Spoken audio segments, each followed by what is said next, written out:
الحمدللہ رب العالمین والصلاة والسلام علی اشرف الانبیاء وسید المرسلین وعلی آلہ وصحبہ اجمعین۔ معزز ناظرین محترم، حضرت سیدنا ابو بکر صدیق رضی اللہ تعالیٰ عنہ اور حضرت سیدنا عمر فاروق اعظم رضی اللہ تعالیٰ عنہ، ان کی خلافت پر قرآن و حدیث کے بے شمار دلائل ہیں۔ ان دلائل میں چونکہ بہت زیادہ تفصیل ہے، لہٰذا وہ انشاءاللہ تعالیٰ کسی اور مناسب موقع پر وہ دلائل بیان کیے جائیں گے۔ سر دست یہ بیان کرنا مقصود ہے کہ اہل تشیع کی کتابوں میں خلافت اور امامت کا جو معیار حضرت مولا علی شیر خدا کرم اللہ وجہہ الکریم نے بیان کیا ہے، حضرات شیخین کریمین کی جو خلافت ہے اس معیار پر من و ان پوری اترتی ہے۔ جو خلافت حقہ کا معیار حضرت علی نے قائم کیا ہے، اسی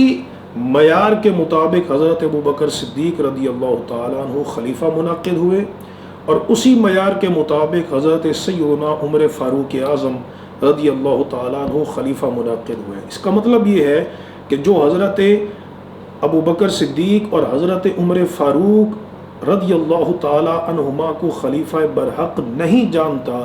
تو وہ حضرت مولا علی شیر خدا کی تکذیب کر رہا ہے، اور حضرت مولا علی شیر خدا کے اس معیار کو جھٹلا رہا ہے کہ جو آپ نے اپنی مقدس زبان سے بیان کیا ہے۔ اور بڑے لطف کی بات یہ ہے کہ یہ اہل تشیع کی مستند کتابوں میں موجود ہے۔ میرے ہاتھ میں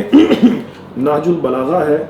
اس نہج البلاغہ کا کیا مرتبہ اور مقام ہے یہ اہل تشیع ہی بہتر بتا سکتے ہیں کہ ان کے نزدیک قرآن مجید فرقان حمید کے بعد جو کتاب سب سے زیادہ لائق تقلید ہے وہ حضرت مولا علی شیر خدا کے خطبات اور آپ کے خطوط پر مشتمل یہ کتاب نہج البلاغہ ہے۔ اس نہج البلاغہ میں حضرت مولا مرتضیٰ علی شیر خدا، اس کا تیسرا جز ہے، اور آپ کا جو خط ہے وہ حضرت امیر معاویہ کی طرف آپ نے لکھا ہے، صفحہ نمبر 266 ہے، اور بیروت کی چھپی ہوئی یہ کتاب ہے۔ اس میں آپ بیان کرتے ہیں کہ اِنَّهُ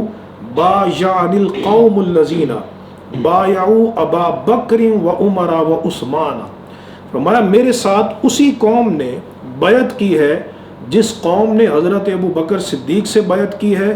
جس قوم نے حضرت عمر فاروق سے بیعت کی ہے، جس قوم نے حضرت عثمان غنی سے بیعت کی، عَلَى مَا بَایَعُوهُمْ عَلَیْهِ، انہی شرائط پر کی ہے کہ جن شرائط پر انہوں نے حضرات خلفائے ثلاثہ کے ساتھ بیعت کی ہے۔ فَلَمْ يَكُنْ لِلشَّاهِدِ أَنْ يَخْتَارَ، کہ جب وہ قوم کسی سے بیعت کر دے تو پھر حضرت علی فرماتے ہیں کہ حاضر اور موجود کے لیے اختیار باقی نہیں رہتا، کوئی چوائس باقی نہیں رہتی کہ وہ کسی اور کو خلیفہ منتخب کرے۔ وَلَا لِلْغَائِبِ أَنْ يَرُدَّ، اور غائب کے لیے اگر وہ قوم کسی کو خلیفہ نامزد کر دے اور اس قوم اس خلیفہ کے ہاتھ پہ بیعت کر لے تو غائب کے لیے اس کو مسترد کرنے کی اجازت نہیں۔ کیوں؟ بیان کرتے ہیں کہ یہ جو قوم ہے یہ عام قوم نہیں، وہ قوم مہاجرین اور انصار کی ہے، اور شورا کا حق شریعت نے مہاجرین اور انصار کو دیا ہے، جس کو وہ خلیفہ منعقد کریں گے وہی خلیفہ اللہ کے نزدیک سچا اور برحق خلیفہ ہے۔ آپ کے الفاظ یہ ہیں انما الشورى للمہاجرین والانصار، شورا کا حق یعنی خلیفہ منتخب کرنے کے لیے رائے دینے کا جو حق ہے وہ مہاجرین اور انصار کا ہے۔ فَإِنِ اجْتَمَعُوا عَلَى رَجُلٍ، پس اگر یہ مہاجرین اور انصار کسی مرد پہ جمع ہو جائیں، وَسَمُّوهُ إِمَامًا، اور اس کو امام منتخب کر لیں، کَانَ ذَلِكَ لِلَّهِ رِضًا، تو یہی اللہ کی رضا ہے۔ دیکھیے مولا علی شیر خدا خلافت برحق کا معیار کیا بتا رہے ہیں کہ جس ذات پر مہاجرین اور انصار جمع ہو جائیں وہی اللہ کے نزدیک پسندیدہ خلیفہ ہے، اور وہی خلیفہ برحق ہے، اور اس کی خلافت سے اور اس کی بیعت سے تجاوز کرنے کی اجازت نہیں ہے۔ یہ معیار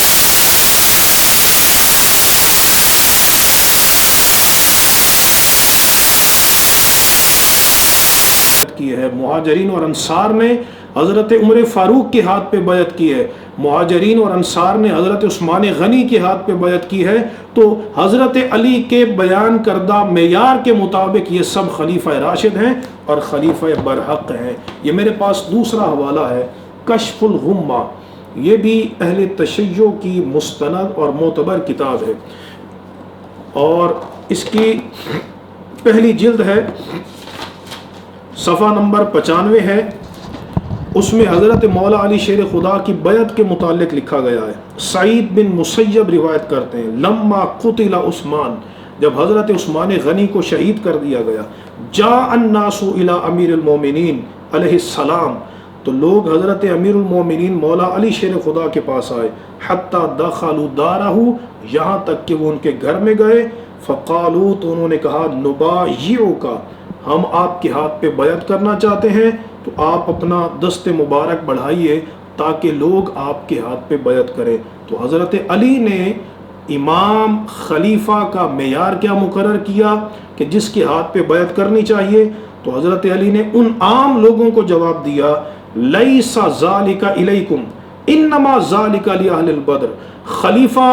کا تقرر کرنا یہ تمہارا اختیار نہیں ہے۔ آپ دیکھیے وہ بیعت کرنے آئے ہیں اور حضرت علی نے فرمایا یہ تمہارا اختیار نہیں، انما ذالک لأہل البدر، یہ منصب تو اہل بدر سے آبا کا ہے، مہاجرین اور انصار کا ہے، فمن رضوا بہ فہو خلیفہ، تو جس پر وہ راضی ہوں گے وہی خلیفہ ہے۔ اور یقیناً مہاجرین اور انصار اس معیار کے مطابق ابو بکر صدیق پہ بھی راضی ہیں، عمر فاروق پہ بھی راضی ہیں، عثمان غنی پر بھی راضی ہیں، تو پھر وہ تینوں خلفائے برحق ہیں، خلفائے راشد ہیں، اور اللہ کے نزدیک پسندیدہ خلفاء ہیں۔ اللہ تبارک و تعالی ہمیں مولائے مرتضیٰ علی شیر خدا کی تعلیمات اور آپ کی فکر پہ چلنے کی توفیق عطا فرمائے۔ وآخر دعوانا